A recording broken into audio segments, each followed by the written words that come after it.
Ignatius Briggs, the woman gasped, eyes wide as she caught him mid-fall, his expensive Italian shoe sliding on the polished ballroom floor, his tall frame tipping backward with a stunned expression. He landed in her arms, literally. Ignatius blinked up at her, baffled at the fact that someone had actually caught him. "Well," he breathed, heart pounding from the near fall and something else he couldn't quite name, "I guess I owe you my life." She stared at him breathless, her small hands gripping his blazer. "You nearly crushed me." "But you didn't let go," he replied, a crooked grin pulling at his lips. The band kept playing. The chandeliers glimmered above. Couples spun around them, pretending not to notice, but everyone had seen it. Everyone had seen the millionaire of Manhattan nearly take down the dance floor and be caught by a woman no one recognized. "Can you stand?" she asked, her voice low. "I think I can manage," he said, straightening slowly, brushing himself off. He offered his hand. "Since I've already embarrassed myself, I might as well ask, may I have this dance?" She hesitated. "You just fell." "I'm hoping you'll catch me again." That made her laugh. "I'm Delilah Hayes," she said, slipping her hand into his. Her touch was warm, grounding. "Ignatius Briggs," he said, though she clearly already knew that. Everyone did. He was one of the youngest self-made millionaires in New York, the face of Briggs Holdings, and tonight's patron for the Metropolitan Arts Gala. "Nice to meet you, Mr. Briggs," she said, letting him pull her close. "It's Iggy," he said. "Only my enemies call me Ignatius, and which am I?" He looked down at her, his grin softening. "You caught me. I think that makes you my savior." They danced. At first, there was laughter. He was still a little shaky from the fall, but then the music shifted into something slower, smoother. And so did they. Delilah was graceful, confident, not intimidated by him or his tuxedo worth more than most people's rent. She didn't cling to him like she wanted anything from him. She didn't flirt to impress. She danced like she loved it, and that, strangely, impressed him more than anything. "You don't seem like the gala type," he said. "I'm not," she replied. "I'm only here because my friend works PR for the museum. She needed someone to fill a seat at her table. You crashed $1 million fundraiser.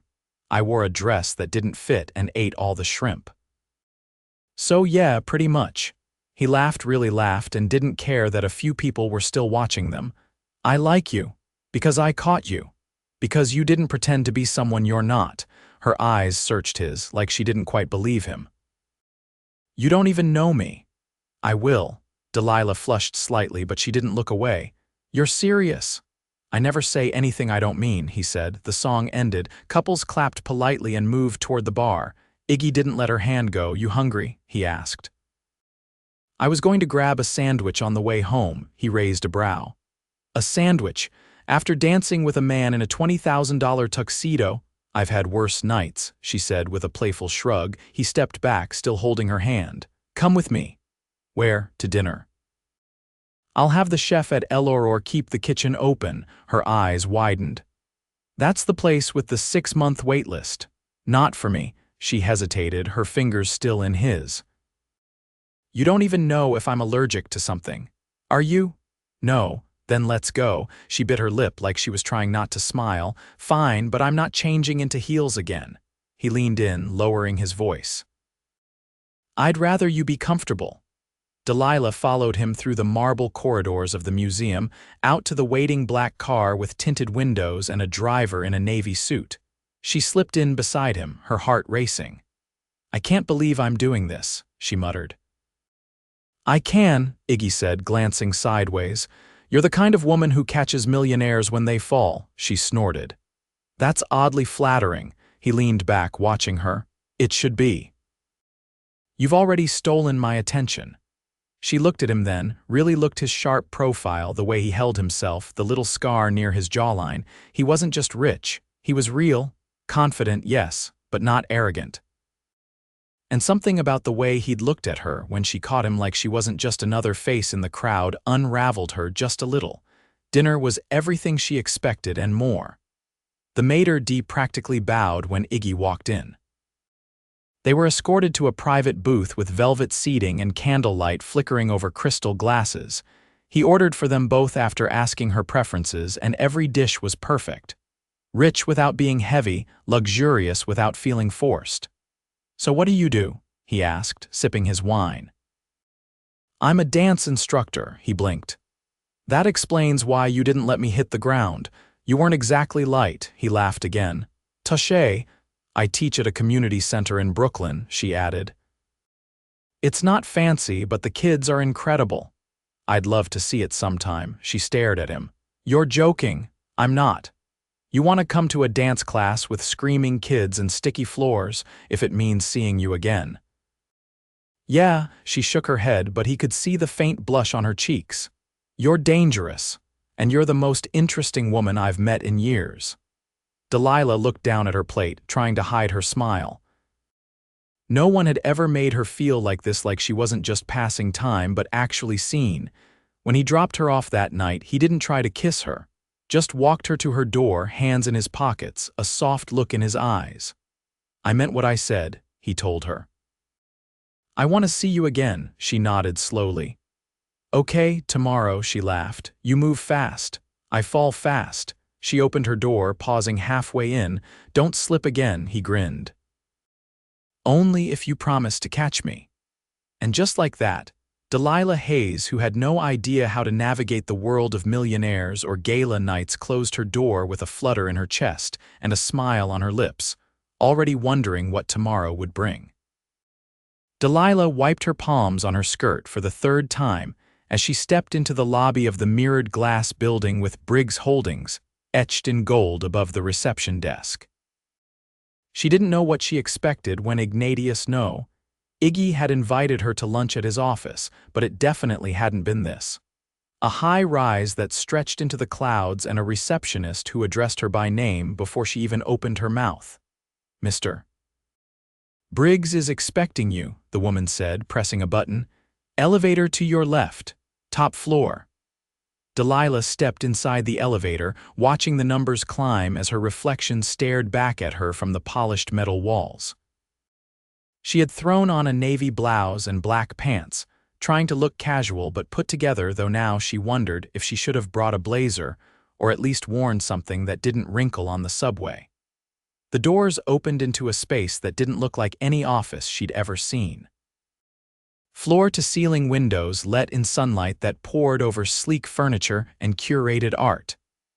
A grand piano stood in the corner, and a wall of glass revealed a rooftop garden beyond. And there he was, leaning against the edge of a marble-topped conference table, jacket gone, sleeves rolled to his elbows, a half-finished espresso beside him. "You made it," he said, pushing off the table.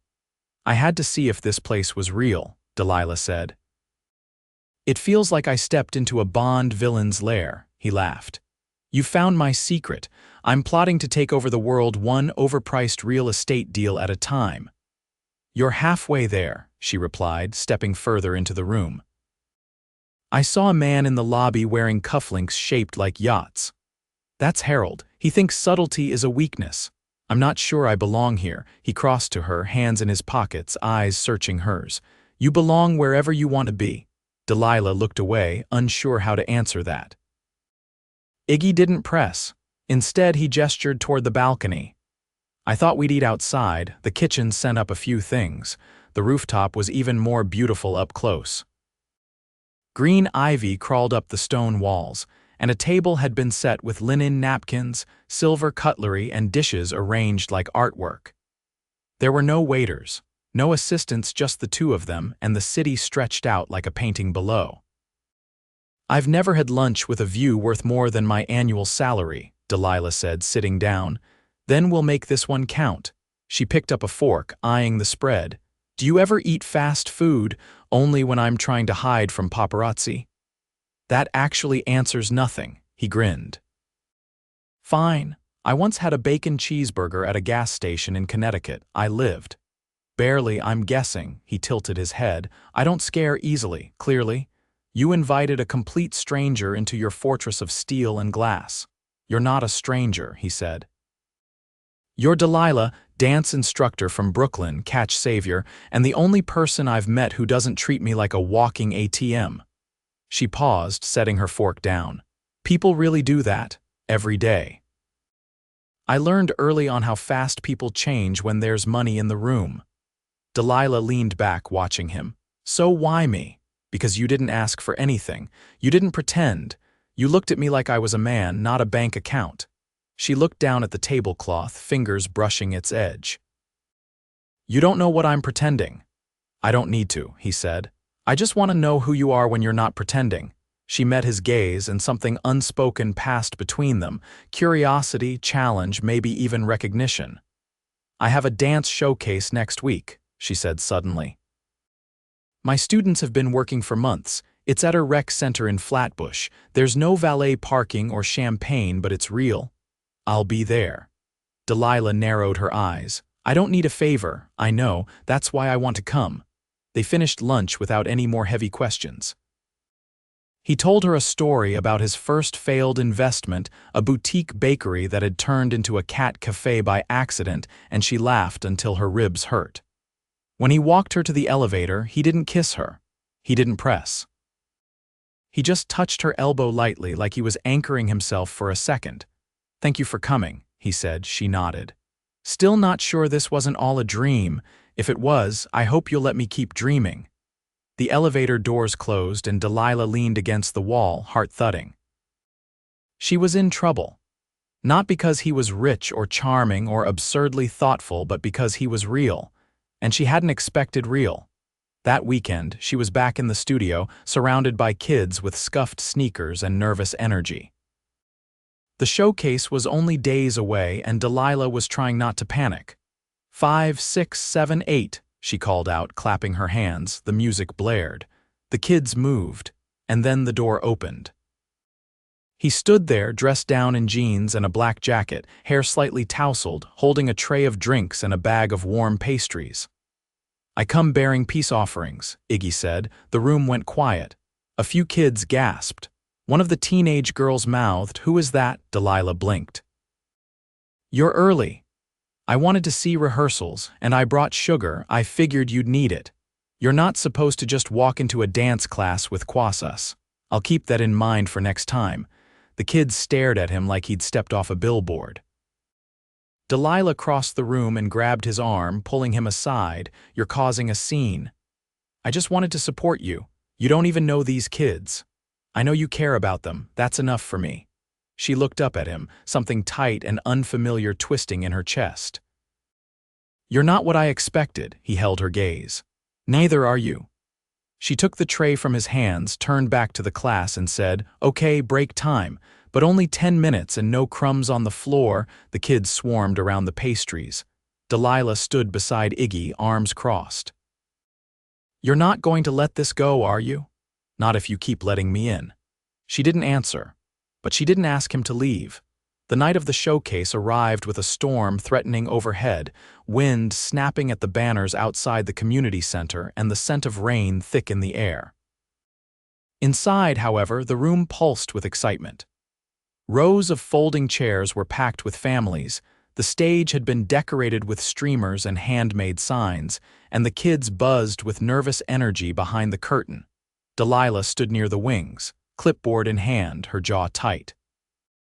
She had triple-checked the music cue, gone over the choreography with each group, and spoken calmly to every single child, though she wasn't sure how much of her own advice she'd actually absorbed. You're pacing, a voice said behind her. She turned. Iggy stood there in a dark button-down and tailored slacks, holding a bouquet of wildflowers that didn't look store-bought. They looked like they'd been picked on purpose, not for their price, but for how they fit together. I wasn't sure if you'd come, she said, surprised to realize how much that had mattered. I told you I would, he replied, offering the flowers. These are for you. I didn't think roses fit. They don't, she said quietly, taking them. Thank you. I also brought someone, he added. Delilah's brows lifted. From behind him, an older woman stepped forward, elegant in a pale scarf and a long coat that brushed the floor. She had sharp cheekbones and eyes that held stories. This is Helena, Iggy said. She taught me piano when I was 10. She's the reason I know anything about art or music. Figured she might appreciate tonight more than my usual crowd." Helena nodded, her voice warm. "He forgot to mention I also taught him how to keep his elbows off the dinner table." Delilah laughed, tension easing from her shoulders. "You're both very welcome. It's standing room only, so I hope you don't mind being close to the speakers." "I've survived worse," Helena said, eyes twinkling, the lights dimmed. Delilah hurried backstage, every muscle taut with anticipation.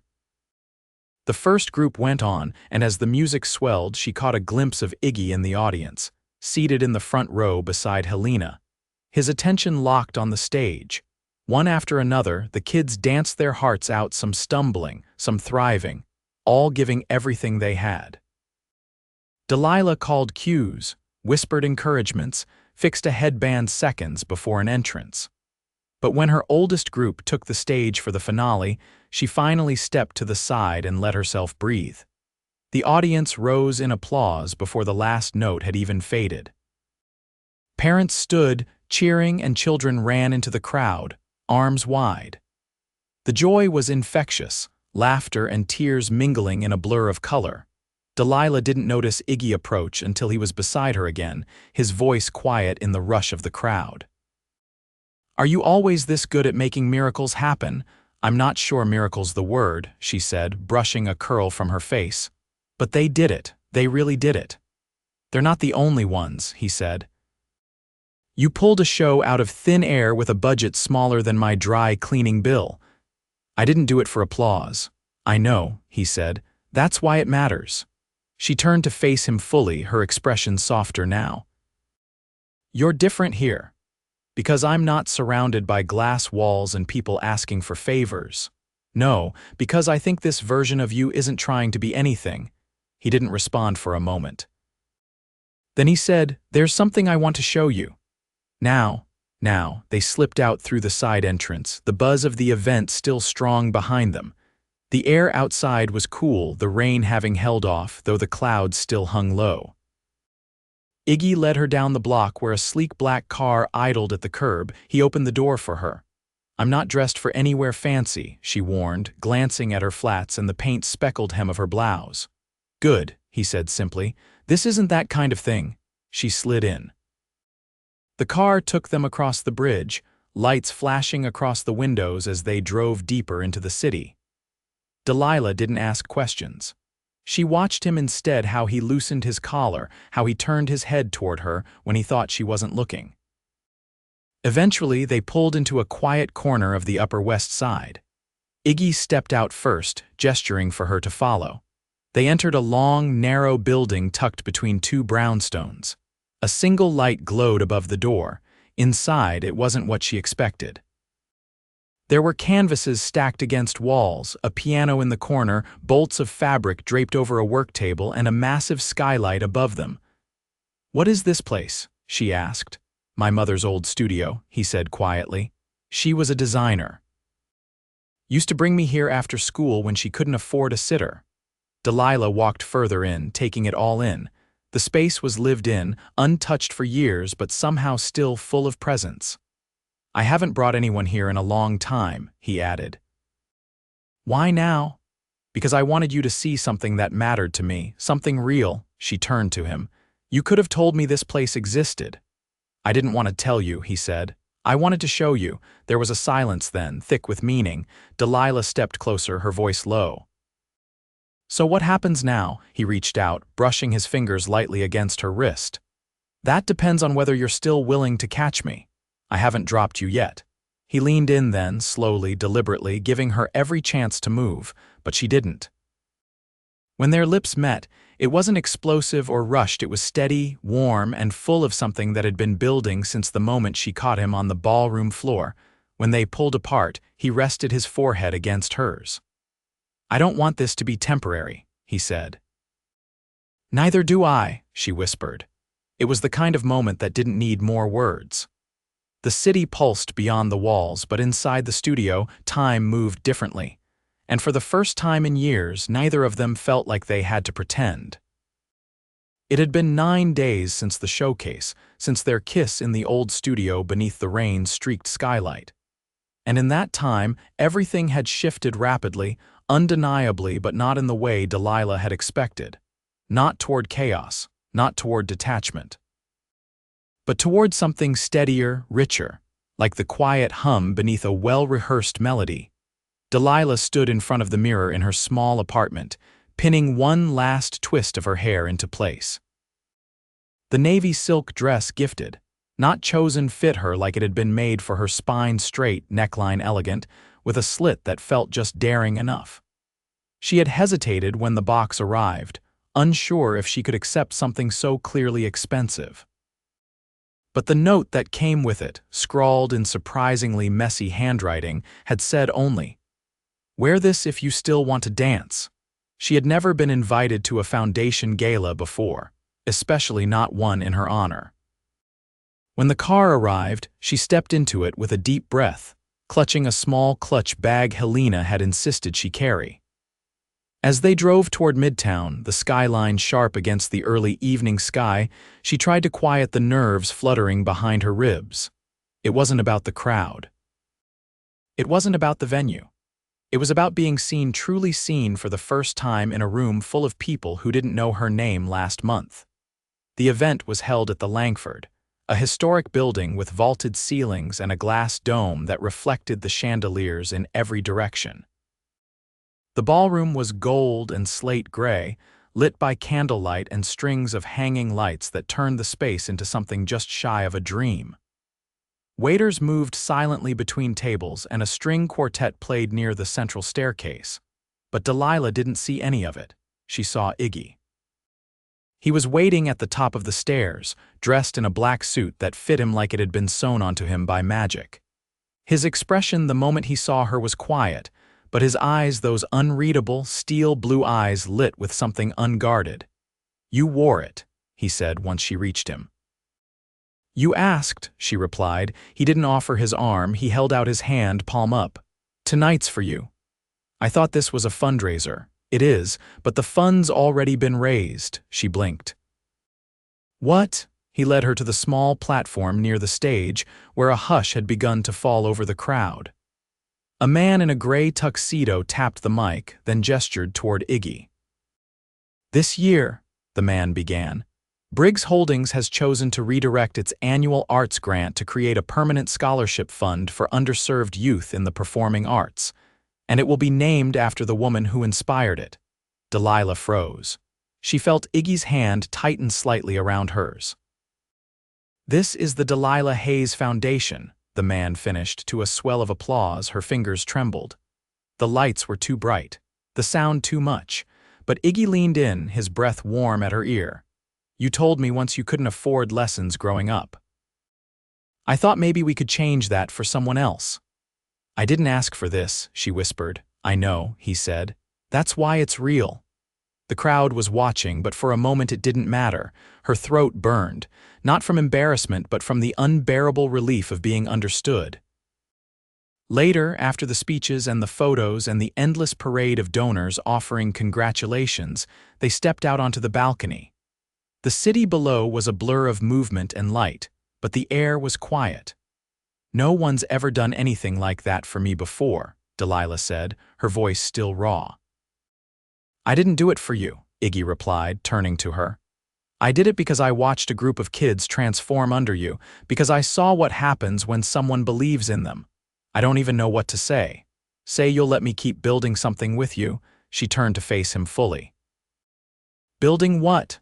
"Whatever we want," he said. "Something that doesn't come with boardrooms and stock tickers, something that doesn't disappear when the music stops." She studied him.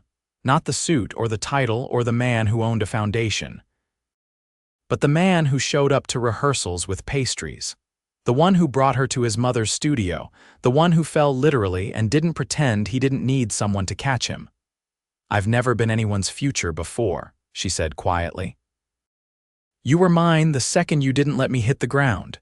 He reached into his pocket and pulled out a small box, not velvet but a lacquered wood that shone under the balcony lights. He opened it slowly. Inside was a ring. Simple, elegant. A single stone set in a band that looked like it had been crafted by hand, not machine. I'm not asking for a perfect answer, he said. Or a timeline. I'm asking if you'd consider building forever with me, however that looks. No speeches, she asked, voice shaky. You've already heard them all, he said. You've heard the only one that matters. She looked down at the ring, then back at him. Do you have any idea how insane this is? Yes. And you're still asking? Yes. Delilah didn't wait. She kissed him, not because it was the right moment. Not because of the lights or the applause that followed when the doors behind them opened and the crowd saw, but because she knew. In that second, under that sky, with that man she knew, when they pulled apart, she took the box from his hands and slid the ring onto her own finger. Then yes, she said. Let's build it. Later, when the gala wound down and the guests disappeared into town cars and limousines, Iggy and Delilah walked through the empty ballroom barefoot, her heels dangling from her hand, his tie undone. He pulled her close, resting his chin on the top of her head as they swayed to music only they could hear, and in the silence that followed, neither of them said the word forever. They just started it. The rain finally arrived 2 days later. It pelted the windows of Iggy's penthouse in heavy sheets, turning the view of the city into a watercolor blur. Inside, the space felt warmer than it ever had, its clean lines and curated art softened by the simple presence of Delilah barefoot, wrapped in one of his oversized sweaters, dancing slowly to music from an old speaker she'd found tucked behind a stack of books. Your place could use a little chaos, she said, spinning once before collapsing onto the plush sofa beside him. It's too perfect. It makes me nervous. I'll consider leaving a sock on the floor, he said, stretching his arm behind her. Or letting the wine glasses sit in the sink overnight. Oh, the scandal. He watched her tuck her feet beneath her curls damp from the earlier walk they'd taken through Central Park, where he'd bought her roasted chestnuts from a street cart and she'd made him pose beside a carved pumpkin display. Her laughter still echoed in his head. Do you ever wonder what would have happened if I didn't fall that night? He asked. Delilah glanced at him. You'd have found another dance partner. No, he said more quietly. I think I wouldn't have gotten up. She reached for his hand. You were already standing. You just didn't know it yet. He kissed her knuckles, letting the silence stretch for a moment. Later that evening, they visited the building that once housed his mother's studio.